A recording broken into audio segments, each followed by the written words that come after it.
Muy bien, habíamos dejado el último slide del segundo video aquí y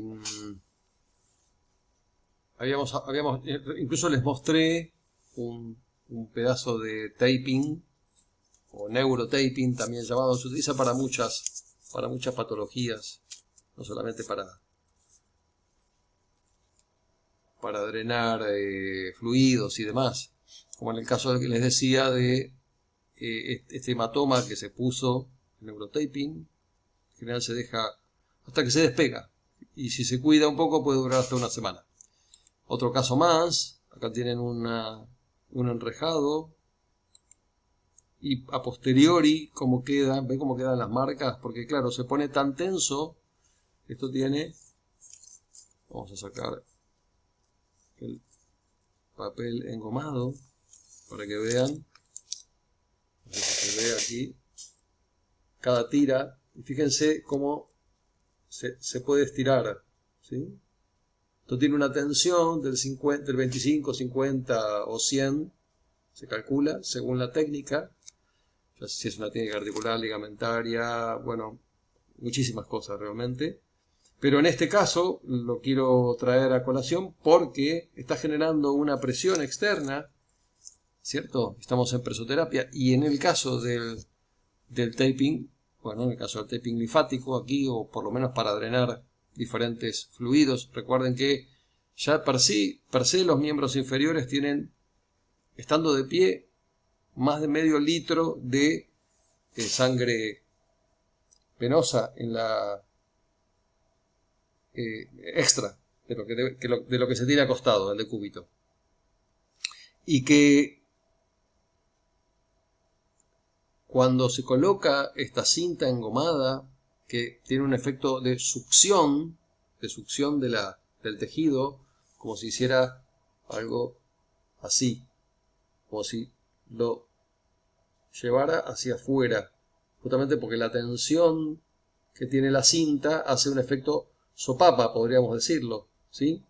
Entonces, y además hay una cosa fundamental, y por eso traigo el taping linfático, porque cuando uno logra hacer un efecto sopapa sobre toda la piel, inmediatamente luego de la última capa de la piel está la fascia superficial, y la fascia superficial interviene el drenaje linfático. Y entonces, naturalmente, pasa lo que están viendo en pantalla. ¿De acuerdo?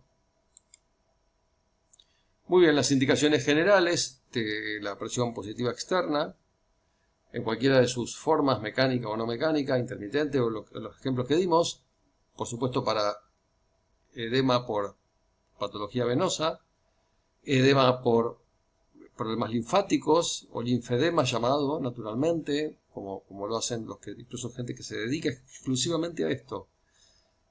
Prevención de trombosis venosa profunda, no aguda. Úlceras por éstasis venoso. Bueno, se genera una presión para que se puedan mantener los fluidos fundamentalmente perilesionales o periúlceras. La famosa celulitis, que en realidad no se llama celulitis, se llama paniculopatía esclerofibroedematosa, PEF.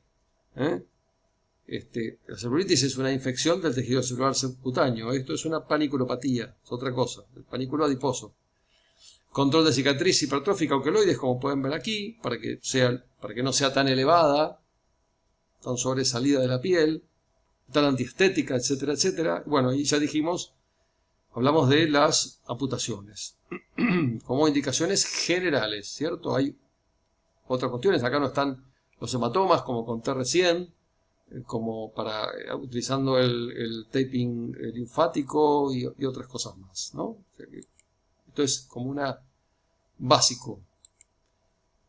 Las contraindicaciones y precauciones generales de la presoterapia externa, la insuficiencia cardíaca, cardiopatías descompensadas, naturalmente. Ustedes saben que la presión que se genera en una parte corporal lo que hace es aumentar el retorno de fluidos hacia el corazón. En un corazón que no está en buen estado, es una contraindicación. Con el edema pulmonar pasa lo mismo, porque hay líquido en el pulmón, no se puede drenar hacia esa zona, hacia el tórax.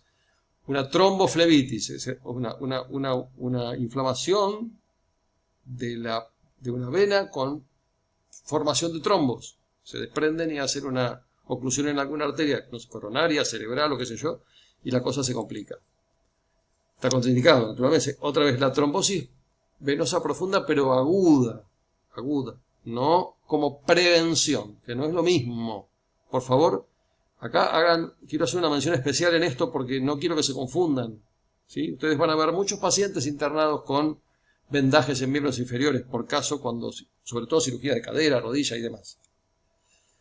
Enfermedad arterial periférica severa, claro, no hay. Si ya hay un problema arterial severo previo y le quito más sangre, bueno, está contraindicado porque va a producir una necrosis, etcétera, etcétera.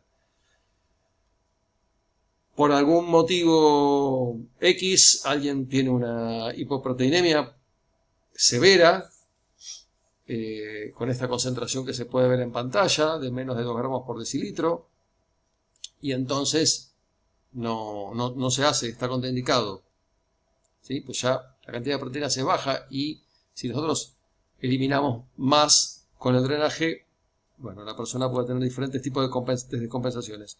Úlceras por insuficiencia arterial, que van de la mano de la enfermedad arterial periférica, pero ya con lesión. Acá no hay lesión. Cuando se hacen revascularizaciones, a veces se saca una vena y se suplanta un lugar para revascularizar, o se hace una transposición de tendinosa, etcétera, etcétera. Bueno, uno puede estar frente a una situación como esta y la tiene que contraindicar naturalmente. Si hay una obstrucción de algún conducto linfático o venoso, no se puede hacer porque es como uno tiene un caño, está tapado y quiere circular el agua, no puede. No es tan difícil. Infección aguda local, no se puede porque estamos movilizando fluidos y podemos transportar la infección hacia otros lugares. En fracturas o trauma agudo está contraindicado salvo la conversión estática. ¿Vieron en un momento yo mostré como una botita inflable que dije que en el extranjero había? Bueno, esa sí se puede hacer, pero si no, una común, convencional, intermitente, no se puede. La estática solamente, porque es para inmovilizar, entonces está bien. Por más que no sea suficiente, es para movilizar. Neoplasia ya sabemos que no. Y en el embarazo, quiero hacer un apunte especial porque entre el tercero y el séptimo mes, o podríamos decir que sí, hasta el séptimo mes está contraindicado, solamente en los tobillos, nada más, y si hay preeclampsia, que es esa tendencia al aumento de presión, ¿cierto?, en el embarazo, se puede utilizar medias recién en el segundo trimestre del embarazo, de ahí para adelante. Bueno, pasamos a otra técnica más, que es la presión negativa más aspiración, llamada BAC, Vacuum Assisted Closure. Es un vacío que asiste al cierre de una herida, sería, ¿no? Caso usa presión negativa más aspiración. Entonces, por ejemplo, el equipo sería, empezando por acá, indicado para reducir el edema de los tejidos, naturalmente, crear un medio húmedo, van a ver por qué elementos se utilizan para que se cree ese medio húmedo. Se estimula la proliferación de tejidos adyacentes de la úlcera para que vaya cerrando en forma centrípeta. Acerca los bordes de la herida, los contrae, disminuye los niveles de bacterias porque absorbe, aspira al mismo tiempo con una cánula. Estimula la proliferación de vasos, o sea, produce angiogénesis y aumenta la formación de tejido de granulación para el cierre definitivo de la herida. Y él evacúa el exudado otra vez por aspiración, como pueden ver acá. Ya colocado, esto es una cirugía por una fractura expuesta de tibia, con una herida muy grande en pérdida de tejido, y entonces, bueno, se hace un injerto, se cose y demás, y se pone este elemento para que mantenga las condiciones más fisiológicas posibles. Acá tienen el caso, se limpia la herida, se corta un apósito de espuma, como de goma espuma, justamente de la forma de la herida, se lo coloca, se le pone un film por encima, se recorta ese film para colocar una almohadilla y la cánula que genera presión negativa y aspira todo tipo de secreciones, bacterias y otros patógenos. Muy bien. El otro elemento que nos queda por ver es la presión positiva externa más el frío y calor, como esto es famoso en el mundo. Game Ready, creo que es una empresa suiza, si mal no recuerdo, donde justamente lo que combina es un sistema de... no es un vendaje, sino es una especie de calza. En diferentes lugares pueden verlo, aquí lo tienen, y entonces se conecta a un equipo donde se puede poner hielo o calor, y entonces además de la presión que se genera, circula frío o calor. En general se utiliza mucho con fría se utiliza mucho en deportistas, sobre todo de alta competencia, pues es un equipo realmente caro. Por caso, acá tienen el mejor jugador del planeta utilizando el equipo.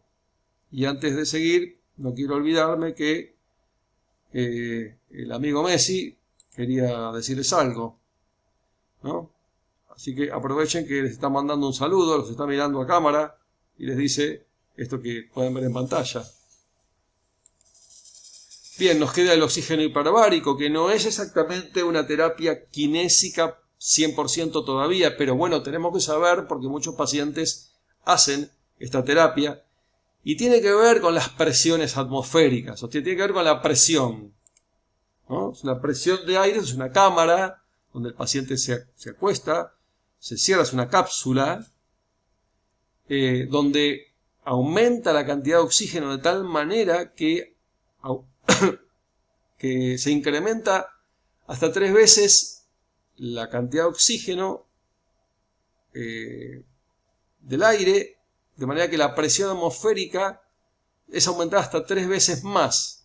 Estamos hablando de una atmósfera, o sea, 760 milímetros de mercurio igual a una atmósfera. Bueno, hasta 3 atmósferas prácticamente, quizás un poco menos, de presión, que se inspira, ¿cierto? Es un tratamiento que aumenta la cantidad de oxígeno en sangre porque uno está respirando una cantidad de oxígeno muy elevada, muy alta, que eso tiene naturalmente efectos en órganos y tejidos corporales. Bueno, en el año 13 la FDA aprobó 13 usos de la cámara hiperbárica. Lo que nos importa fundamentalmente a los kinesiólogos que se utiliza para patologías del aparato locomotor. Cualquier tipo de lesión, de tejido blando, de tejido duro, articular, etcétera, etcétera, con resultados divididos, podríamos decir. Algunos riesgos, ¿cierto? En los senos paranasales, oídos o dolor articular, como pasa en general. Y bueno, y para terminar les quiero dejar un mensaje que escuché en el año 93 en un congreso acá en la Argentina de traumatología y ortopedia, donde vino un ortopedista neoyorquino que había terminado su exposición con esta frase en inglés y traducida quedó como algo así como que cuando aprendemos algo sería, cuando logramos incorporar algo a nuestra mente, ese espacio virtual que está ocupado por ese conocimiento no se pierde más. Es muy difícil perderlo. Y cuando uno logra hacer una especie de descubrimiento, algo como la eureka, podríamos decirlo, es imposible que se olvide. Queda como algo circunstancial de la vida de alguien. A la que yo agregué, no hace mucho tiempo, otra frase más que tiene que ver con esto de creer que porque algo sale bien y lo hacemos de la misma manera siempre, no puede ser modificado.